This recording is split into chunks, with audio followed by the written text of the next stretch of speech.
سلام، من ارغوان هستم. به چنل به وقت اعتراف خوش اومدید. این داستان واقعیه و برای حفظ حریم شخصی از اسامی مستعار استفاده شده. همچنین مکانها و زمان تغییر کرده. با هم بشنویم. اسمم بارانه. 24 سالمه و الان در شرف طلاق از مردی هستم که 7 سال باهاش زندگی کردم. از این ازدواج 2 بچه زیبا دارم. متاسفانه به خاطر اشتباهاتی که در گذشته انجام دادم الان پیشم نیستم. داستان زندگی من در اصل در 7 سالگیم شروع میشه، وقتی که مادرم رو خاک کردیم. مادرم سرطان سینه گرفت و فوت کرد و ما 5 بچه بی مادر شدیم. تلاش کردیم تا به زندگی خودمون ادامه بدیم. 8 ماه پدرم هم کار کرد، هم از ما مراقبت کرد. اما تا کجا میخواست دووم بیاره؟ هم مادر شده بود واسمون، هم پدر. اما قبل از سال مادرم مجبور شد که ازدواج کنه. زنی که ازدواج کرد رسما اسمش نامادری بود، اما انقدر مهربون و مادرانه با همون رفتار کرد که واسه نامادری گفتن بهش 1000 شاهد لازم بود. وقتی ازدواج کرد سنش کم بود، 2 بچه داشت، اما هیچ وقت فرق بینمون نذاشت. هیچ وقت ازش بدی ندیدم. من مادر واقعی از دست داده بودم، اما حالا صاحب یک مادر جدید مهربونم شده بودم.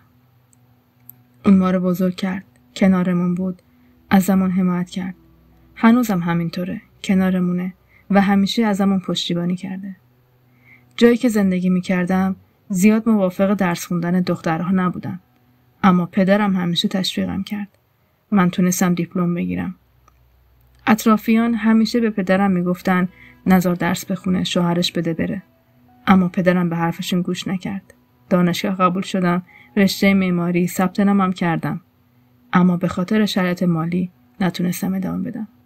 توی دبیرستانم درس میخوندم، هم کار میکردم. پدرم مجبورم نکرده بود. فقط میخواستم کمکی کرده باشم. 18 سالم شده بود. چون نتونستم ادامه تحصیل بدم، فشار اطرافیان و فامیل برای ازدواجم بیشتر شد. اما یک نفر معرفی کرد و گفت از فامیلای دور خانوممه. اوضاع مالیش رو به راهه. بری اونجا راحت زندگی میکنی. اصلا نظر منو نپرسیدن. حتی از پدرم هم اجازه نگرفتن و منو مثل کالا فروختن. من اینجا پدرم رو مقصر میدونم. چون هر چیزی که برادرم گفت و قبول کرد و زندگی منو سیاه کردن. کسی که اومد خواستگاریم 14 سال از من بزرگتر بود. خدا میدونه از لحظه‌ای که دیدمش ازش خوشم نیومد. نمیخواستم ازدواج کنم. به هر کی گفتم فقط یک جواب بهم دادن. به مرور زمان خوشت میاد و بهش عادت میکنی. میشه به مرور زمان کسی رو دوست داشته باشی؟ نه، نمیشه. من دلیل محکمی واسه این ادعا هستم. هیچ کس در مورد این مرد تحقیق نکرد.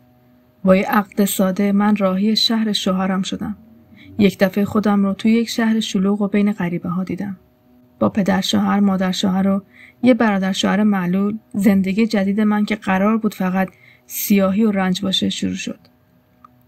ماه اول زندگیم فهمیدم که شوهرم معتاد به الکله. شاید تو خانواده اونا این خیلی طبیعی بود، اما تو خانواده و فرهنگ ما نه، اصلا قابل قبول نبود. هر کاری واسه شوهرم و خانواده‌اش انجام میدادم باز به چشمشون نمیومد. حتی از برادر شوهر معلولم به خاطر رضای خدا مراقبت میکردم. در مقابل تمام خوبیام فقط بدی دیدم و منو به عنوان یه عروس بد معرفی میکردن. نمیتونستم برگردم خونه بابام، چون مدام از طرف خانواده شوهرم تحت فشار بودم. اونا اصلا منو دوست نداشتن و تلاشی هم واسه تغییر این وضع نمی‌کردن. 1 سال پر از دعوا و تنش گذشت و من فهمیدم که حاملم. باور کنید بدون ذره خوشی 9 ماه گذشت. حتی واسه اولین حاملگیم هم نتونستم ذوق کنم. پسرم به دنیا اومد. هنوز کامل خوب نشده بودم که مجبور شدم به مادر شوهرم خدمت کنم و کارهای خونه رو انجام بدم. 3 سال از ازدواجم گذشته بود. خانواده‌ام اومده بودن اینجا که به فک و فامیل سر بزنن. حالا که تا اینجا اومده بودن قطعاً به منم سر می‌زدن. اما شوهرم به خاطر اینکه وضع مالی پدرم بد بود و فقیر بودن گفت اینا به ما نمیخورن و دوست نداره رفت آمد کنیم. گفتم باشه، اشکال نداره. میرم بیرون، یه جا میبینمشون. دلشون میخواد نوه‌شون رو ببینن، حقشونه. اما مانع من شد. هر بار که پدرم اومد دم خونمون بیرونش کرد. اعتراض کردم. گفت یا بچه‌ت یا خانواده‌ات. یکیشو انتخاب کن. منم به خاطر بچم کوتاه اومدم. نمیخواستم بی مادر بزرگ بشه. چون من خیلی خوب میدونستم یتیمی یعنی چی. بی مادر بزرگ شدن چقدر تلخه. قبول کردم و به دیدار خانوادم نرفتم. هرچی من سکوت کردم کوتاه اومدم اون بدتر کرد. زندگیم زندان شده بود. یه روز به خودم اومدم و دیدم دیگه نمیتونم تحمل کنم.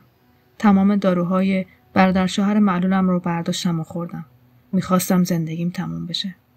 یه مدت کوتاهی که بیهوش شده بودم، مادر شوهرم به پسرش زنگ میزنه که بیا زنت بیهوش شده. منو رسوندم بیمارستان. حالم چون خیلی وخیم بود 3 روز بستریم کردم.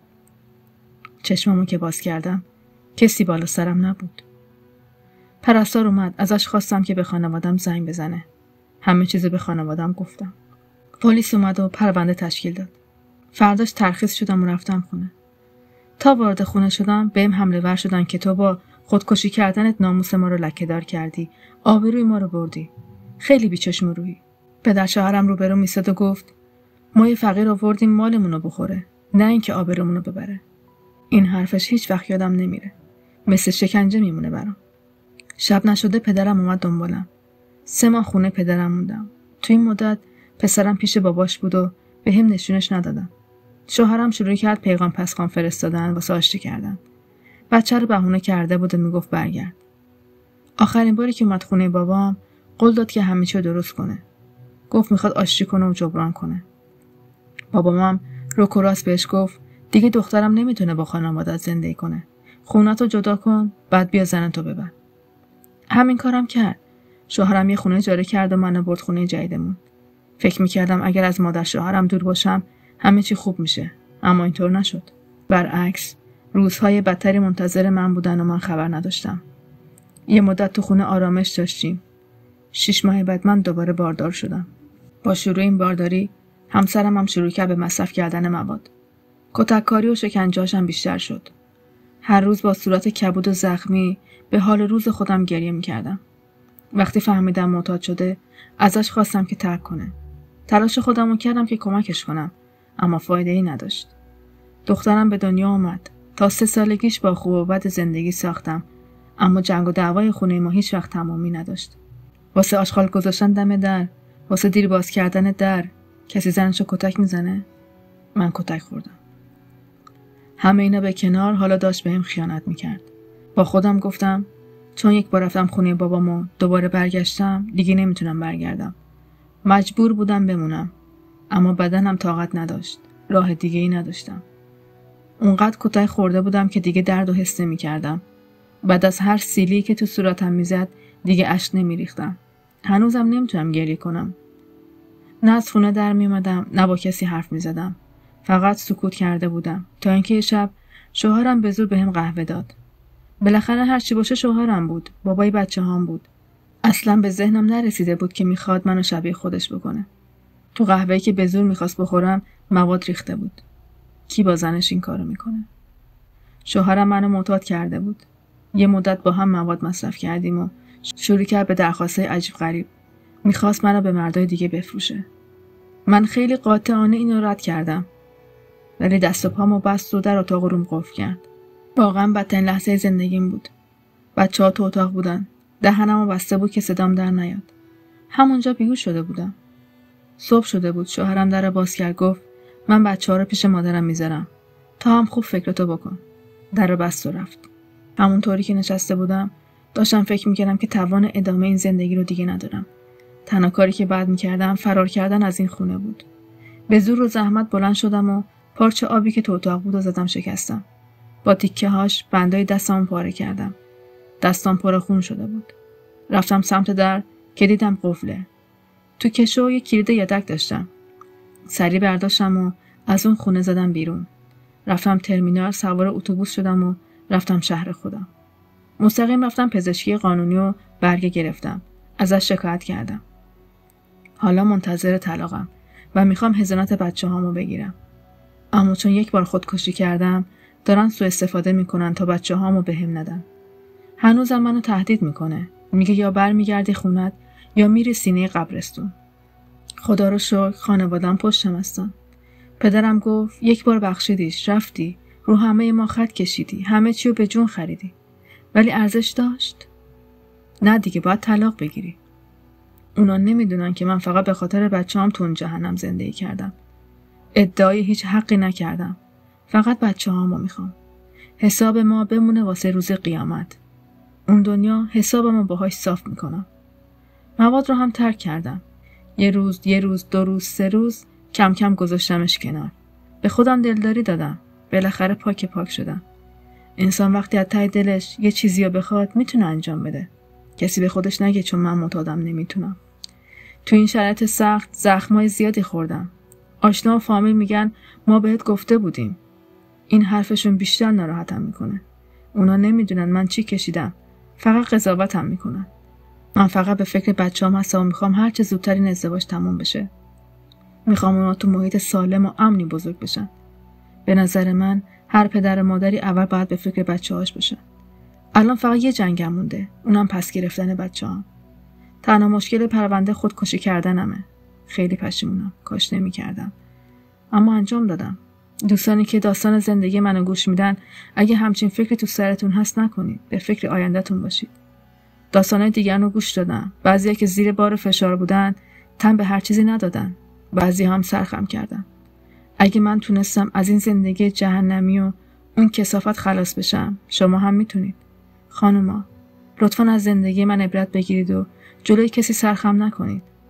همه نظرات دوستانو میخونم و مطمئن باشید خودم هم از خودم انتقاد میکنم. ممنونم که داستان منو تو کانالتون جا دادید. خدا نگهدار. ممنونم که تا این لحظه با ما بودید. اگر مایل هستید داستان و اعترافات شما در این کانال بازگو بشه، به آدرس ایمیل نوشته شده در دیسکریپشن ارسال کنید. شب خوش.